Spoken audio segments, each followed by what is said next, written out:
3 of the Amani Experience podcast.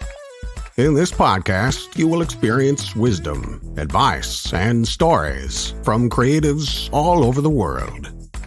Your host is the award-winning Amani Roberts, who is a DJ, music producer, professor, author, and undercover gamer.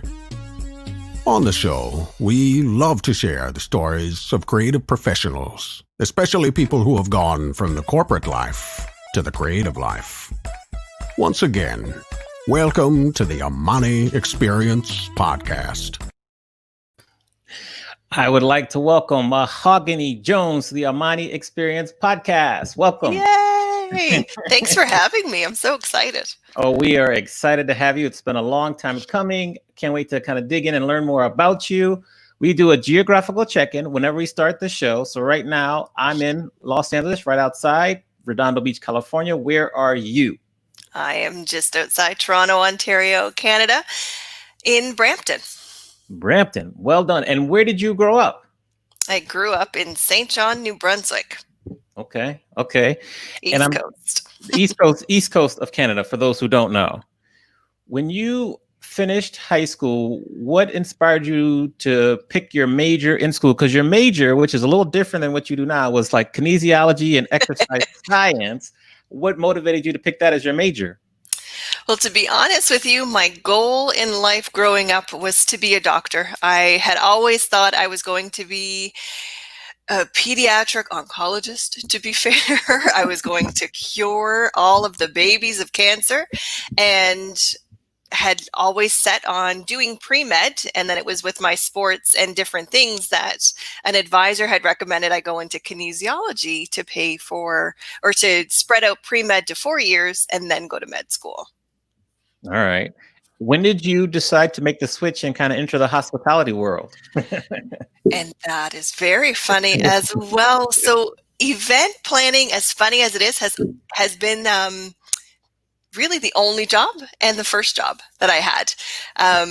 Having volunteered at the hospital growing up, again, wanting to be the doctor, I happened to have the opportunity to volunteer in our foundation office and work in events.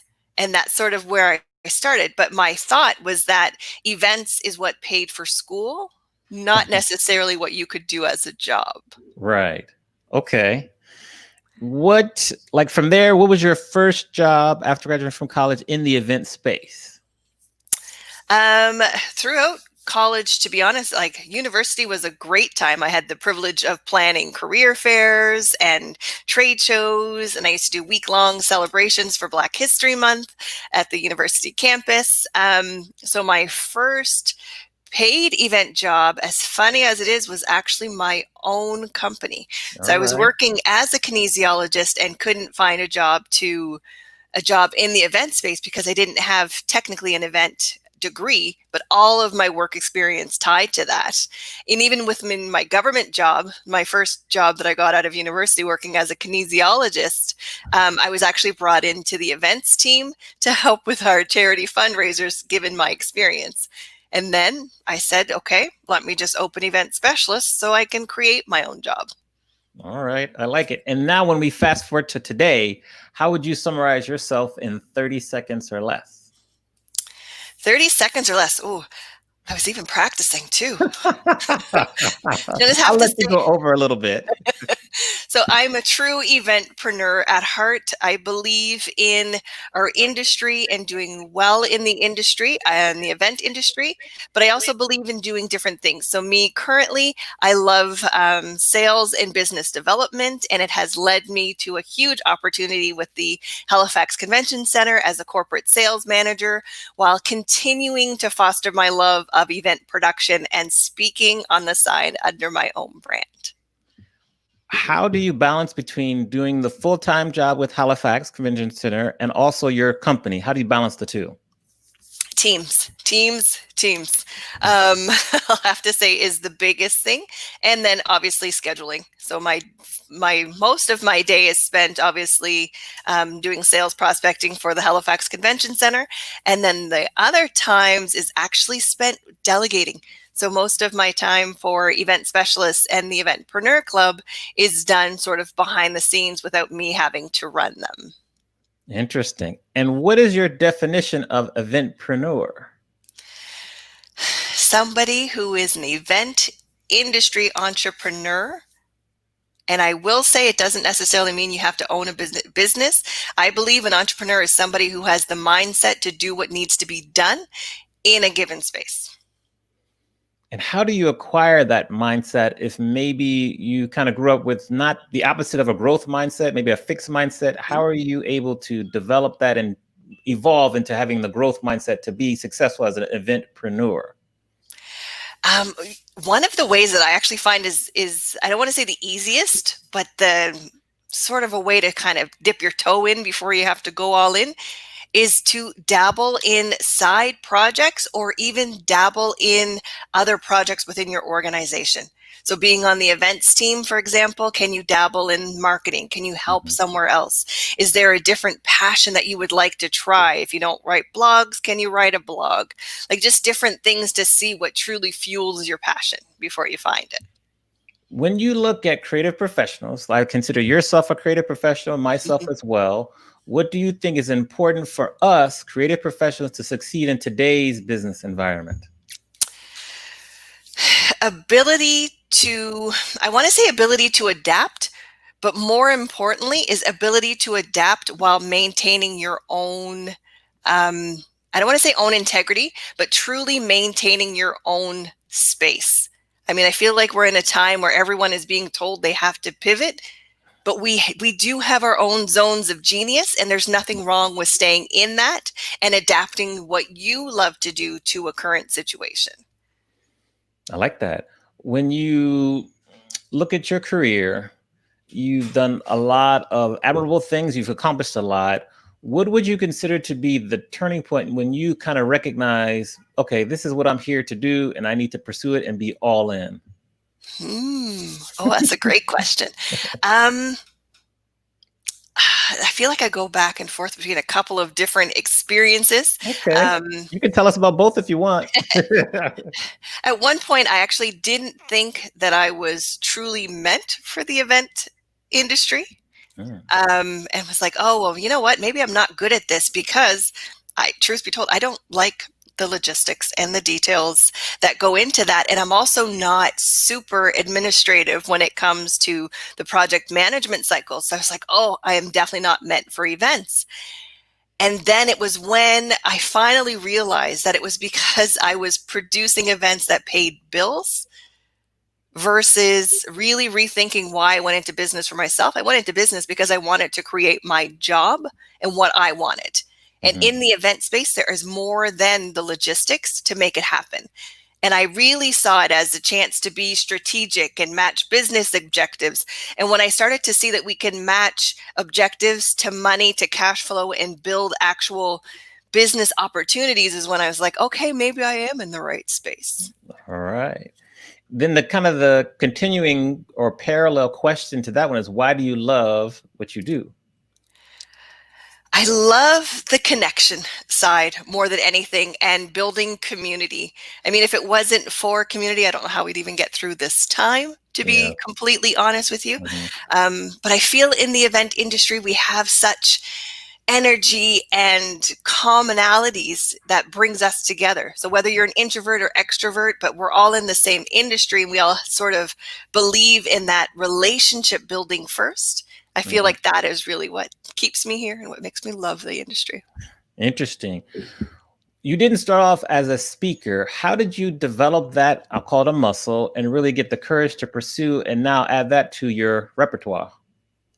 Speaking to this day still makes me laugh. I remember the first time I was asked to speak on a panel. I was producing hybrid events back in 2008, and they were looking for a planner who could come in and bring a different perspective to the conversation. And when the association actually asked me to speak, my literal first comment to them was, why? I can write your speaker notes.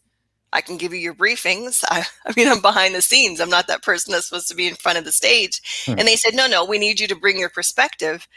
And I had reluctantly accepted to then realize that I absolutely loved the stage. For people who want to speak, but maybe are a little bit scared or don't have the courage to go for it, what advice would you give them to help them get started? Start with your peers.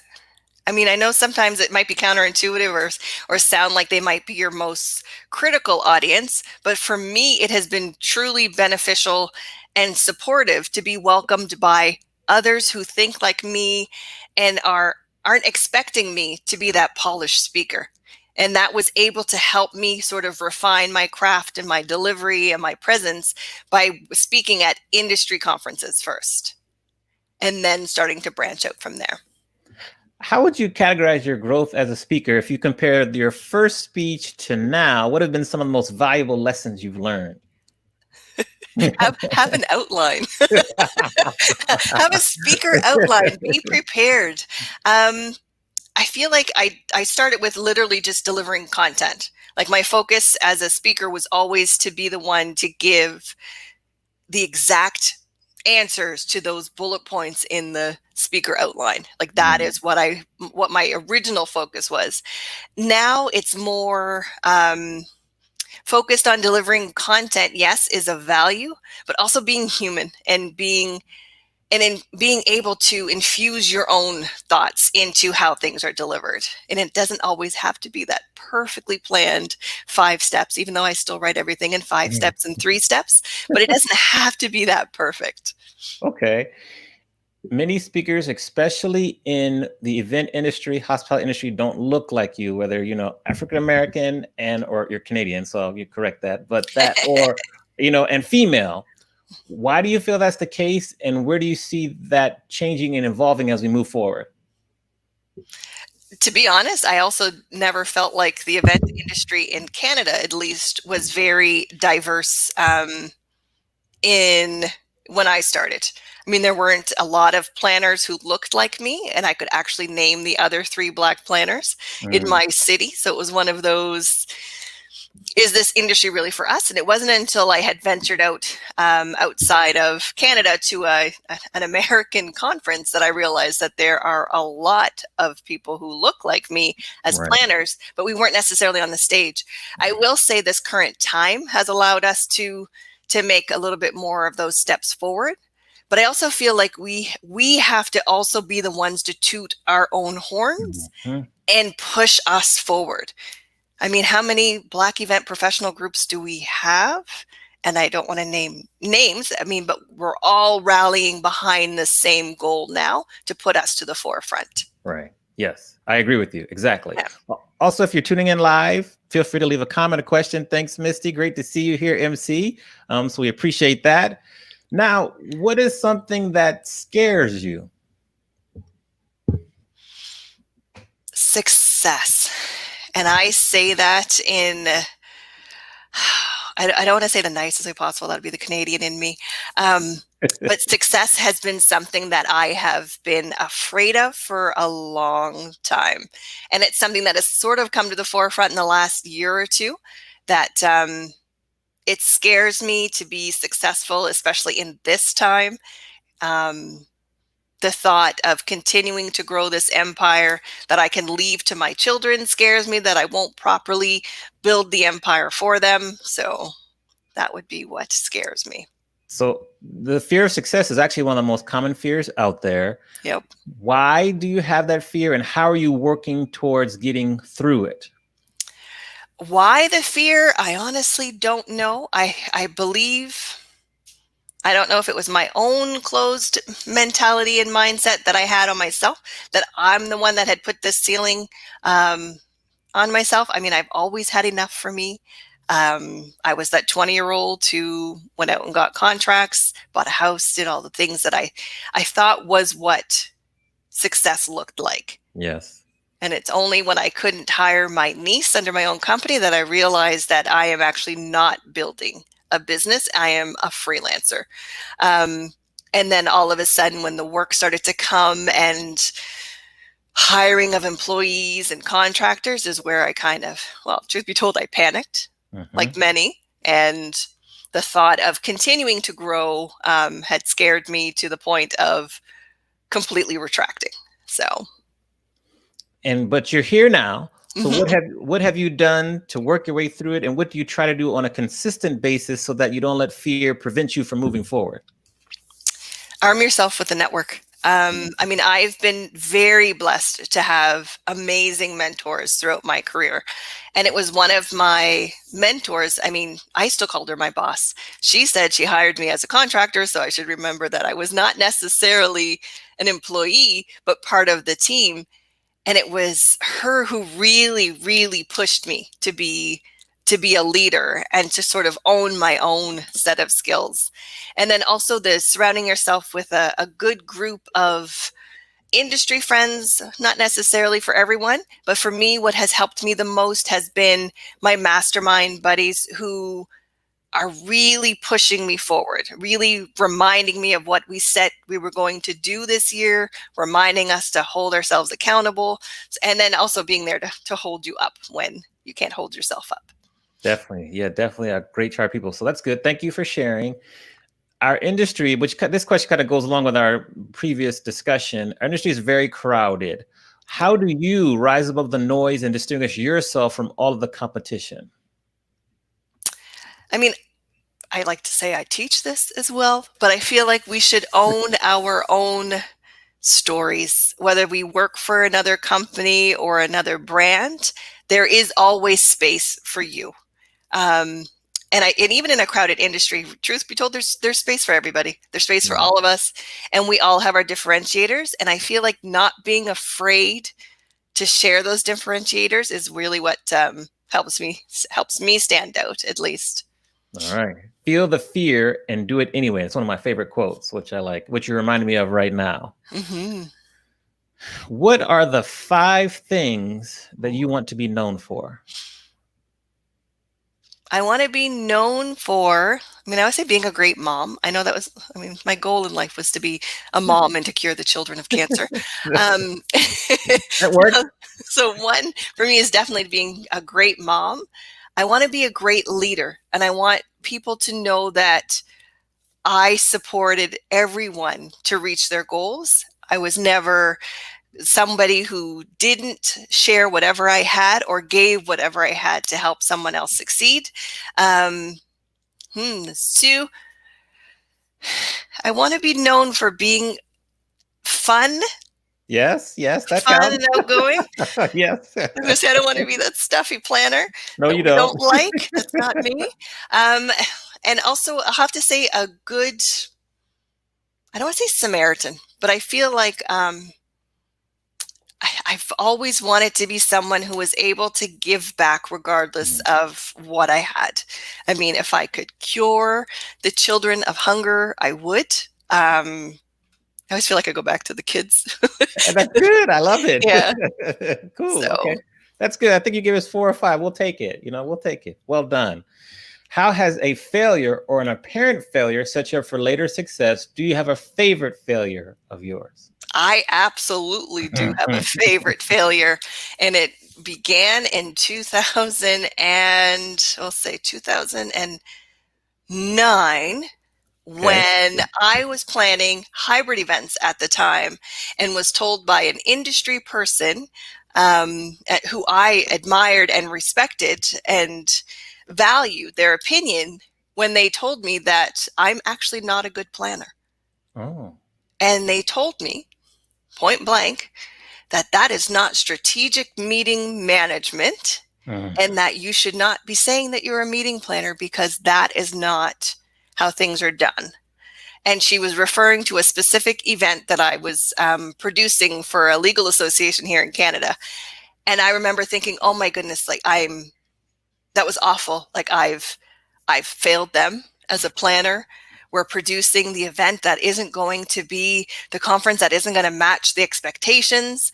They're never going to bring me back. All of these things. And all I thought was, I am wrong and I'm done and I'm leaving the industry. She told me so. I'm not good. And then it was looking at the numbers of that conference and realizing that it was their very first hybrid event that they had ever produced, We had increased revenue by 500% on that same event.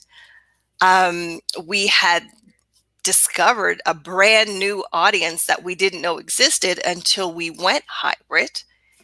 And even though there was no engagement, I was told I wasn't a good planner because there wasn't, it was 8 hours of content, and you should never do that as a virtual event. They were thoroughly enjoying it. And when we looked at the watch time, they had watched about 90% of the content. That's high, very high. Which was insane for me. Yeah. Wow. It was extremely high at the time, especially for the fact that we had people watching online, but because they were getting a legal update that they needed, right, they would definitely watch. So when I took a step back and actually looked at the event from my perspective is when I realized that I was also better at my job than I thought, and had almost let somebody tell me how to define my own future, which is a huge learning. And I vowed to never let anyone tell me how I should view a situation. Excellent. Great lessons in that story. Wow. Absolutely. Now, as you've acquired as you've kind of risen, gotten to be more known, made more speeches, you've got a lot of success. A particular result of success is also critics, or haters, as we call them. How do you handle your critics? The critics. I was going to say, I just got my first 7 out of 10 score last week. And all I thought, I even remember saying to my husband, I had to bring out the score sheets. And I said, oh my goodness, I got 7 out of 10 for my performance at this session. I said, clearly I didn't deliver properly. And then they reminded me to read the other comments from all of the other attendees and realize that I can't please everyone. No, you can't. Yeah. So what do you do? How do you, and what advice you give other people who might be struggling when they get critics or get criticized and really it stops them? What advice, or how do you get through that? I mean, I had a great boss when I was probably 20 who taught me to view criticism as a chance to improve. So every time that I received any negative feedback, I've started to look at it from what can I take from this? What can I own? And what is truly not relevant? Because maybe there is something that I can learn from that. Maybe I didn't deliver as well as I could have, or maybe I just took for granted that I was on stage and not mindful of what was happening. So I would say the biggest thing for negative feedback is to have a look and see what you can apply to you. And if there's nothing that it can be applied, then there's nothing that can be applied, and that's okay too. And just let it roll off, because somebody will always say something negative. Yes. Continue to stay positive. Answer those negative emails. Yes. Yes. Thank you for sharing. And yes, Danielle, sometimes Danielle may come out, I usually do slow jams, I live stream or whatever. Also, I do my podcast interviews here. So you're getting a bonus here on a Monday. So thanks for turning in. Yes. Thank you, Danielle. Next question is, tell us about the darkest time in your life, how you got through that, and what did you learn from that experience? Darkest time in my life. I'll have to say the darkest time in my life would be shortly after that awful experience with that planner who I admired. Coming out of that situation, it actually took me probably 6 months to come out of that, because I really did go into a place of, I'm not meant to be a planner. I'm not meant to own a business. I'm not meant to do all of these things. How am I going to feed my family? I'm not able to hire my niece, so I'm really not building a business. And I truly did go into a depression in thinking that I was not enough. And for me to get out of that, I truly, truly am grateful for my husband, who was, although he's very black and white and does not understand how things can either not just be, and to him, you just choose happiness. It was his support, and also the love of the kids, and knowing that I had to be okay And I also wanted my children to know that it's okay to not know all of the answers, but I wanted them to see that you can also define your answers and sort of work your way out. There was some reading involved too, some counseling involved, but a lot of it came back down to trusting in myself, my husband, and then deciding who I wanted to be for myself and for my children. Great. So shout out to Eric who's tuning in, and Ruthie, thank you all for tuning in. We appreciate it. Please feel free to comment, ask a question if you want to. This is an open forum. This is a three-way conversation. But you've mentioned several times about like mindset and how, it kind of got the best of you at times, but then you also you did some work to really work on your mindset because you're in a totally different place now. How'd you do that? Because many people get stuck and don't ever get through it. What did you do to really work and improve your mindset? There was a lot of reading and listening to podcasts and just self-reflection. And a lot of times with my kids. I know not everyone is blessed to have the kids around them to help them, nor do they see that as a way out. But for me, that was a lot of self-reflection and journaling. I started journaling. And I also started meditating, which I actually didn't think would ever work for me, and some guided meditations. Okay. Hello to Songbird and Jen. Thanks for tuning in. I'm going to ask you about books now, because I usually would say that for later, but what were some of the books and what were some of the podcasts that helped you improve and really work on your mindset? How I made this, I believe, is the podcast. Yeah. Guy Raz? Yeah. Okay. So that one I listened to quite a bit, actually, just because they shared real stories. Yes. And it was refreshing to know that not everybody made it overnight and their overnight success, how long it truly takes. No such thing. Exactly, right? Books that I read, I feel like they were mostly business books, as funny as that is. So I reread things like E-Myth. I reread Start With Why, things like that, things to sort of re-ground myself in what I wanted. Yeah. Good recommendations. I will follow up later with some more books if you think of some later, because we're big readers on the podcast as well. So definitely. When the Calm app, so true. Yeah, very true. Yes, definitely. We agree with that, Ruthie. When you were growing up, who was the most influential person for you? I was gonna say, hope the family doesn't listen now. There's no judging. This is a safe place. Most influential, to be honest, my older brother, Dwayne, is my favorite person in the world, and he is who I always looked up to.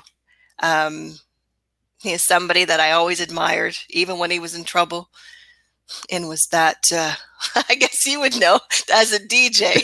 Yes, that's your DJ. I was going to say that. What kind of trouble can a DJ get in? I mean, the lifestyle is there, but if you're disciplined, you can still be okay. Absolutely. But yes. Yeah, but he's always so much fun. He brings ideas and he's non-judgmental. So he was always my favorite person. I do love my other brothers just as much. Fair enough. No judging. Fair enough. Dwayne, right? Well, shout out to Dwayne. So thank you as well.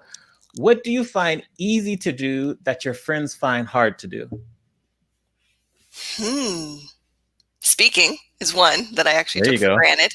Yeah. Playing with software, I also find super easy, and realizing that I can also produce is a lot of fun. Doing the production and slide transitions and design and things like that I could do as well. All right. Those are tough skills there. And then what would you like to be better at?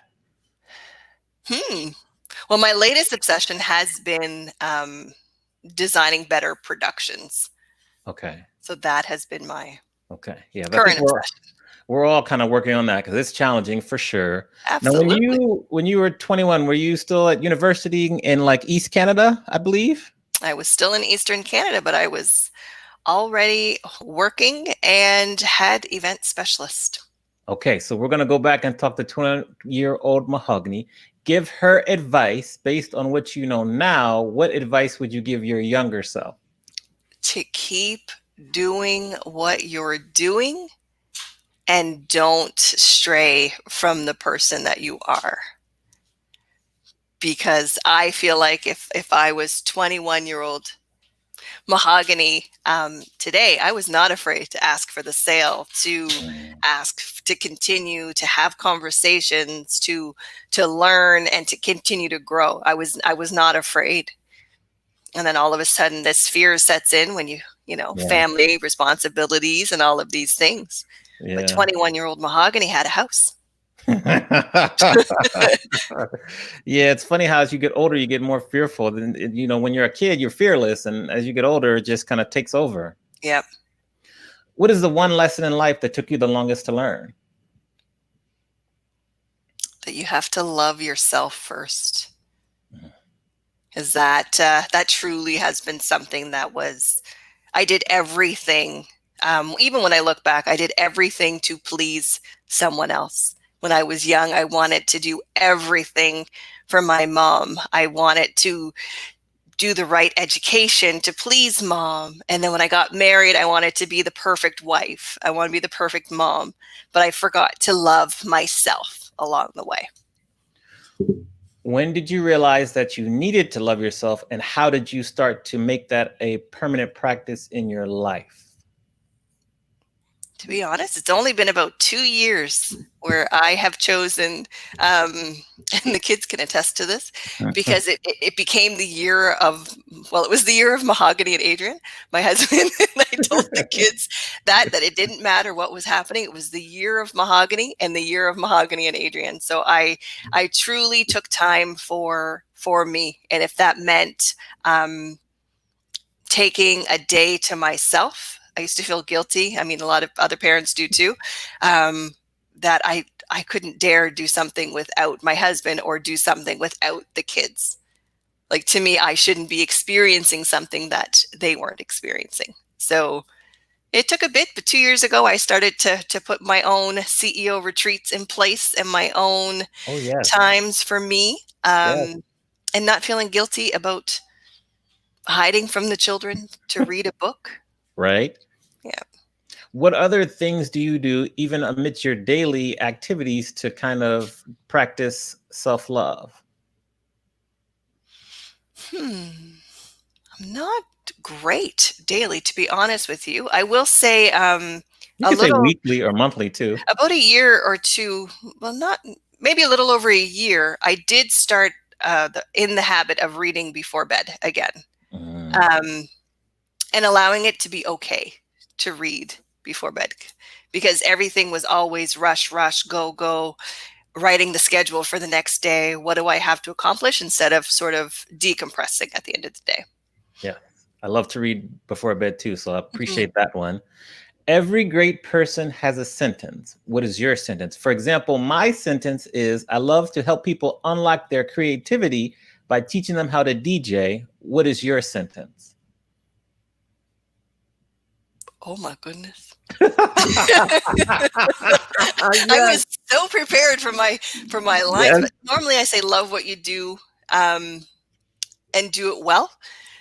But I'll have to rethink that now. That your sentence is so much better than mine. Look, this is like over 150 episodes. I've had a lot of practice, so there's no judging here. But what you said before is actually really good. Yes. So we can roll with that. Absolutely. All right. What is one new habit that you've added to your daily routine in the past year or so that has been most beneficial?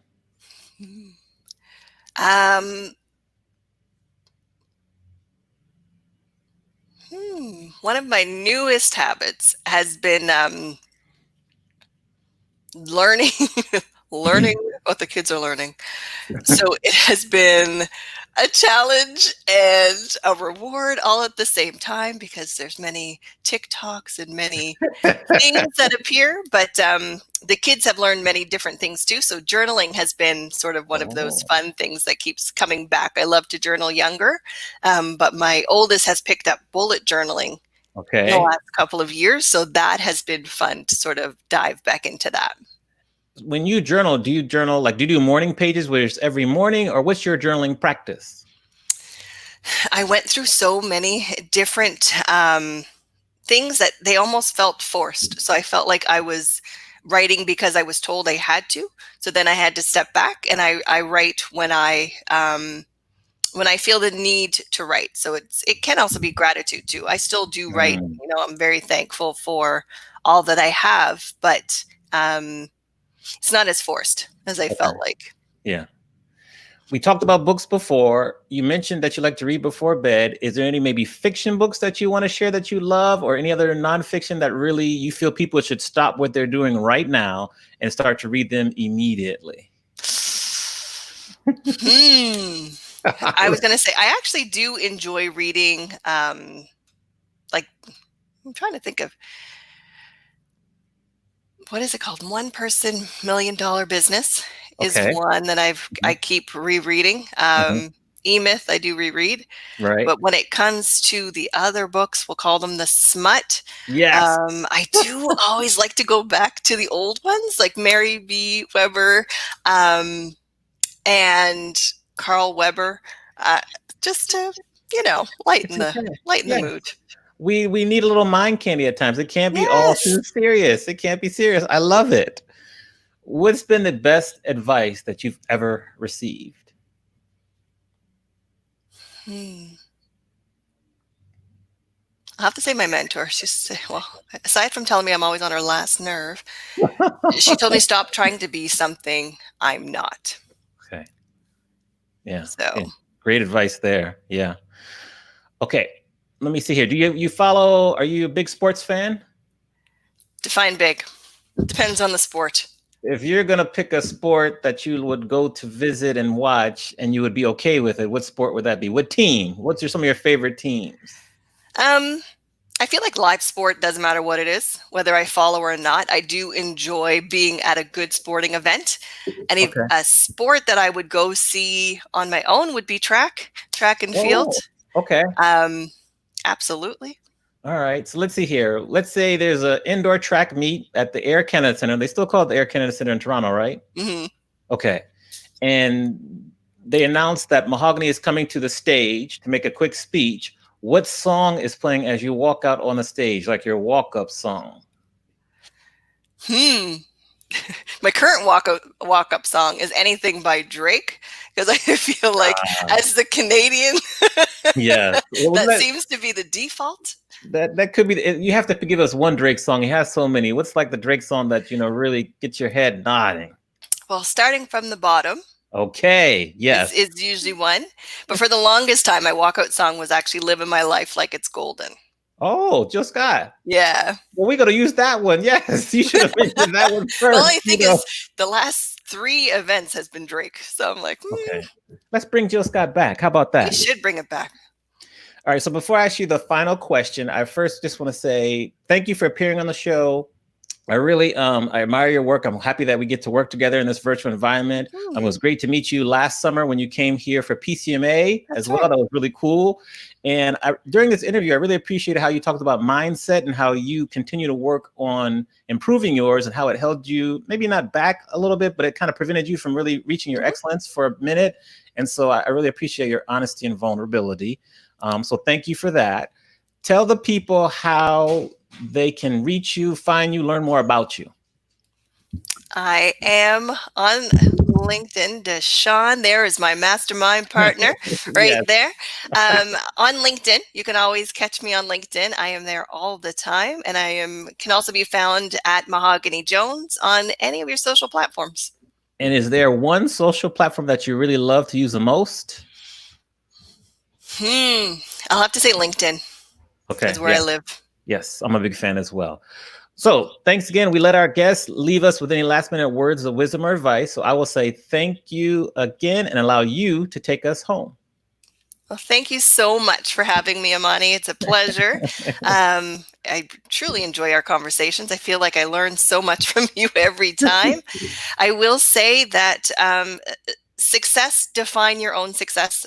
I mean, it's been a journey for me, but I really want to empower others to remember that success does not look the same for everyone. I've learned this, and I've had to take a step back and realize that we can define success on our own terms, and it doesn't have to be tied to a price tag. Amen. You're preaching to the choir on a Monday. I appreciate that. Hold on real quick. Thanks, everyone. Thanks to everyone who's tuning in live from Twitch and Facebook. We appreciate the love and support. We'll see you all later. And take care. Stay safe.